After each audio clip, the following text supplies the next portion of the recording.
The U.S. Justice Department released a report, which is the most comprehensive federal accounting of the maligned police response to the May 24, 2022 shooting at Uvalde's Robb Elementary School.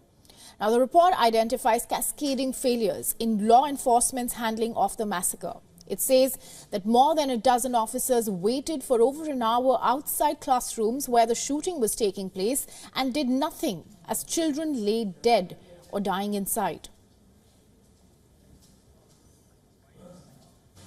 75 minutes after the first officers arrived on scene, officers finally entered room 111.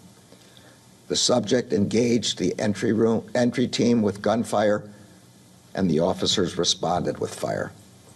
77 minutes after the first officers arrived on the scene, and after 45 rounds had been fired by the active shooter, the shooter was killed.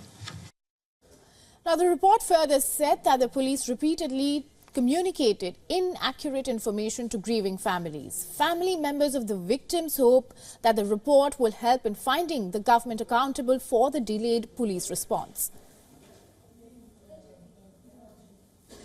I hope that the failures end today and that local officials do what wasn't done that day, do right by the victims and survivors of Robb Elementary, terminations, criminal prosecutions, and our state and federal government enact sensible gun laws, because Robb Elementary began the day an 18-year-old wasn't allowed to purchase an AR-15. In America's worst school shooting in a decade, 19 young children and 2 teachers were killed when a teenage gunman went on a rampage at the elementary school. And since then, the police in Uvalde, as well as local political leadership, have been under intense scrutiny. And for more details on this, our correspondent Susan Teherani has sent us this report. Take a look.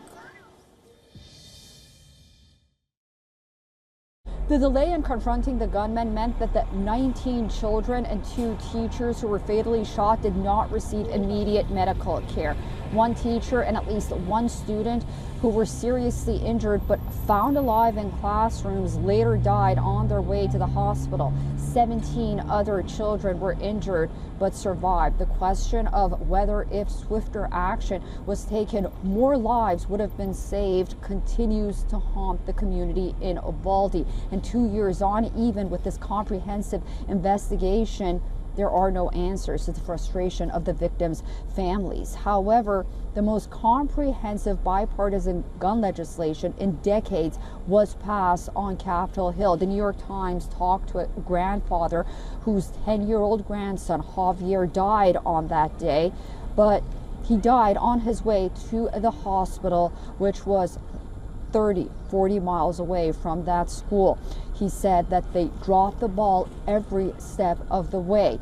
First, by not going into the classrooms sooner, and second of all, he believes if there was a helicopter to transport his grandson to the hospital that was so far away, perhaps Javier would be here today. He said, quote unquote, they dropped the ball every step of the way. He's looking for answers and accountability for some closure, which he says he hasn't received so far 2 years on. Susan Teherani reporting from New York for WION World is One.